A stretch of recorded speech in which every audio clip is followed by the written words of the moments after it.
Channel. Michiel and Moos in the loads. Today I'm going to be working on the Alfa Romeo. We have three things I need to do. Is one, the Spica system. It has to run better on the Spica system, start better on the Spica system. Is the injection system this Alfa has for environmental reasons. Secondly, we have to check out the clutch system, so that the clutching, I have a dog running around here, but the clutch system. And thirdly, we're going to try and have the car run on the fuel system, on the fuel tank itself.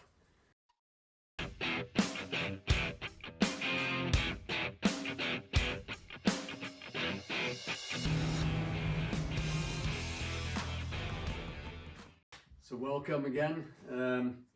Today we're going to check out the Spica system. The car doesn't start very easily, and I think it has to do with the choke not working. It has a Spica, or a fuel injection, mechanical fuel injection system, a very early one, and it has, I think, three ways of, or at least two, of putting more fuel when start up. One is in cold, some automatic choke function that measures in the water of the cooling system of the engine, and then it sort of depresses a little pin 5mm down into a leverage system that opens the butterfly somewhat. So we're going to see if that works and see if we can do some other tweaking on the Spica system to have it start a little bit easier and run a little bit nicer. It's a bit high on the revs.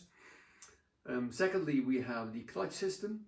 Move it into gear. The gear leverage seems to be connected to the gearbox, which in this car is in the back of the car. So it's on the differential, and the gearbox is one unit. It's in the back of the car, with two drive shafts coming out to the wheels, and a prop shaft going from the front of from the engine all the way back to the gearbox.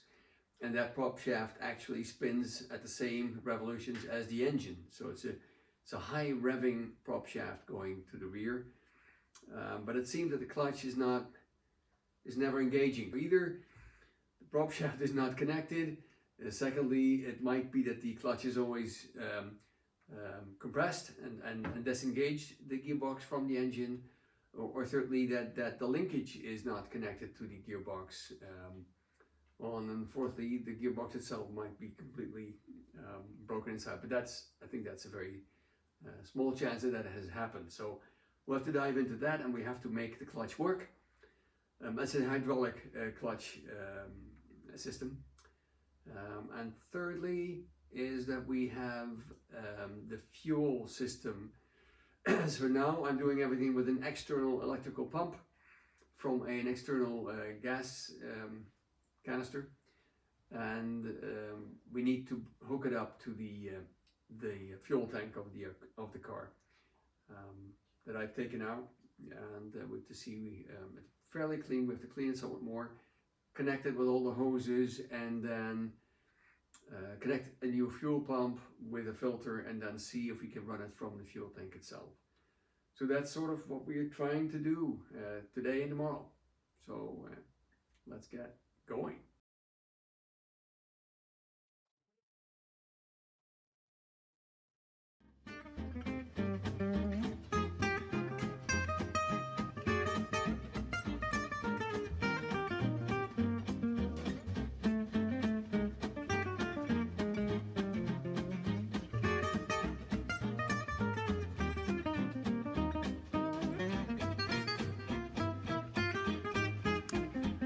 Okay, so we have established that the actuator is not working, since this pin should be out by 5mm, and when it's out, it depresses the plunger here, which make the butterflies open somewhat more.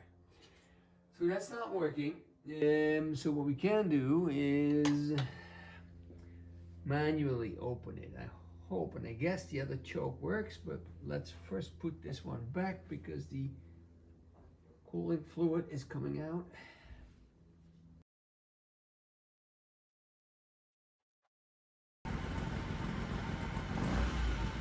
So in here is just getting the engine to warm up and see if it reacts to the vacuum being blocked off and the butterfly is opening correctly. It was just difficult to get it really set up nicely, and it really would not react as much as I thought it was on setting these stationary screws and also moving the mixture turn shut off solenoid that's on the Spica system itself. So here I'm just playing with the vacuum, and I'll be feeling the air going into the intake, how that flows and warming up. It ran on all four, and well, we'll get into this later when it didn't turn out to be so nice and easy.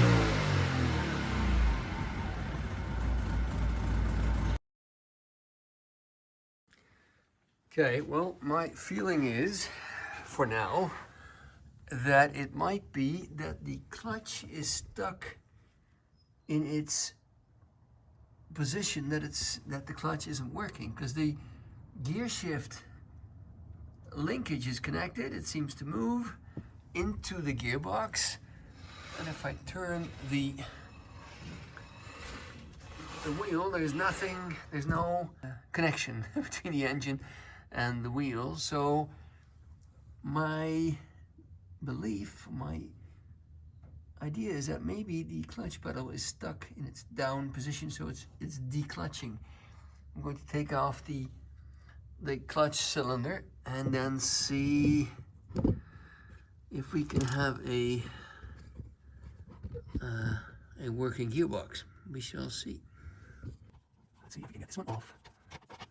Oh, okay. Kind of strange. Okay. Is there rust inside? Oh, there absolutely is rust inside. But, as I can see it now, wow, this is kind of a strange system. You have to take it out that way, but that way is where it's tight. So how are we going to do that? How strange. This is one piece. Here.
Okay, and the last thing, I also wanted to check if the petrol pump is working, and it's not.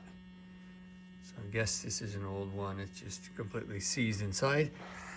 But important is the power to the pump working. I mean, before we try anything else, I checked. Ignition on, and then indeed we have 12.3 volts. So the power to the pump is working. The pump itself is not. I will check it again, see what happens. It's not making any sounds whatsoever. Let's get this wire back up again. Okay, let's see. Is there is the right way? So no, pump is doing absolutely nothing. Let's check again if we still have power. We still have power. Okay, pump's done. So, quick update. The gearbox did not seem to work, although the gear lever was feeling like we were shifting gears. It felt, you feel the resistance of the gears when shifting the gear lever, but the car would not go into gear. No, let me rephrase that. It would go into gear, it turns out, but the clutch was depressed. And it felt like the clutch pedal was still doing something, but in fact, on closer inspection, which was kind of a hassle, getting underneath and getting the slave cylinder out, I had to cut the connecting rod which pushes down the actual lever for the clutch to get some space, because it was completely stuck and it's completely frozen, rusted solid. Having done that, now it's immediately goes in gear and it's stuck in gear. So the gears are fine, and supposedly the clutch is fine because that was not engaged all the time. We need a slave cylinder, and we probably need the master cylinder for the clutch as well, since I doubt if that one is working, but I'll take it out and see what that does. And then we need a new fuel pump, although I have my fuel pump, and on that fuel pump the engine does run. So we're getting close to, if I can get the parts, we are getting close to starting this engine, this car, being able to move it up and down the driveway. And that is what the client would like to have, is a starting car on the key, and a car that is able to move on its own power onto the stage for an auction to get the most amount of money for the car. And it's in really good condition. I've been lying underneath the car. I can take you with me, but it's really, really nice for a car, for an Alfa of this age. There's surface rust, but all in all, I mean, these are the sills. Normally they would be patched up or completely crusted, and they're fine. And this is all original. I don't see any repairs done anywhere. Okay, let me see if I can. You're getting dizzy now, but okay. But this is the other side. Sorry, not the other side. It's the back. Turn the camera around. Okay, where the spare tire is in, there's some issues. Small pieces rusted away, but for the rest, it all looks extremely nice. The car has had maintenance done because it has new brake pads. I saw in the back. Brake discs look fine. There's no wear on those. So At one point the car was taken care of, and then it got in disarray. And I suspect perhaps it's only the belt of the Spica pump that gave the issue. And now, of course, we have the TA, the thermal actuator, that is now not working correctly. So what I did was I adjusted this, the rod, the long rod as they call it. I lengthened it so it doesn't idle as high as it does. Hopefully I can test it when starting it, that it does start and that it runs sort of a nice idle with which we can do something.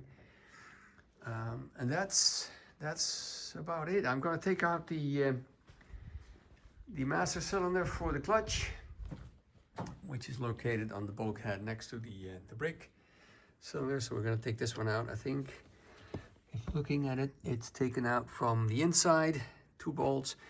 I've loosened already the hard line, and then we can take that out and see if it works. And if it doesn't, that's one of the 3 items that I have to get from the Alfa supplier, and I hope he can get hold of those. We shall see. Okay, that's all for now. It's been a somewhat of a busy video with working on a Fiat Panda, welding, and doing a lot of stuff on this Alfa. But that's how these weekends go, and I'd really like to get this Alfa on the road, get this Alfa out of the loads. So that's it for the Alfa. I'll show you the parts that I ordered, and we will have it driving and running next time when I make a video, and then it can be taken away by the owner, and he can put it up for auction, and it can go to a good owner that will really take the car apart and start how do you say that, restoring it.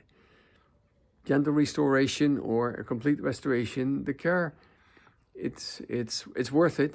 It has little to no rust, so it's a really good example that should be put back on the road.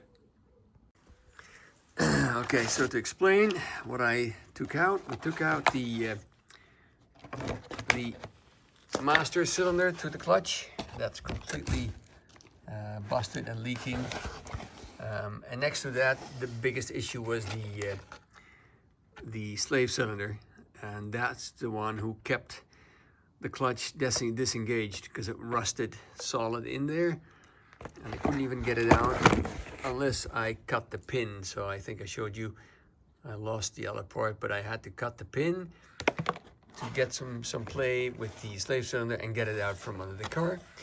Those are both ordered, and they'll be coming in shortly. And then I've also ordered this is the filler pipe that was completely, well, it's rock hard here in the middle, and this section was just gone. So I've ordered some, let me see, I've ordered 10 millimeter hose, 2 meters. That's from the tank to the pump, and then goes out with 8 millimeters. And I ordered 10 meters of 8 millimeter fuel line that will take it to the Spica injection system. I'll put an extra filter in between, and a return line that will connect to the tank, the top return line. And the other line, there's one breather line I will have to either hook up or close off, and there's another line for emission regulations. I'm going to close that one off as well. And the other things I ordered was the okay, I have a pump, I have a filter, master cylinder, slave cylinder, and that comes with the rod that will make the clutch disengage and engage. So that's all I'm waiting for, and then we can put it together, and the Alfa should drive. Okay, so we're gonna do the touch up for the repaired places. I already started doing the rear, which is back in color now, and now we're going to go to the front, and I'm trying to limit myself to this area here. So taped everything off with plastic, and then we're gonna thin it out to the front with clear lacquer on top of it. I have the color made to match, and let's see how this will turn out.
So that's one side.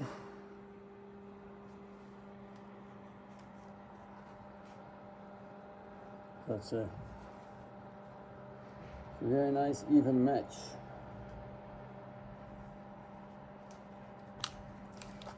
I guess I'm very hard to understand, but it's a very nice match with the correct colors. Now it's a little bit more shiny, but I think that will rub out to a nice clean finish. Same goes for the rear, and now it's just the other side that we have to do, and then we can put the door back in and let it harden a bit and put all the trimmings back on.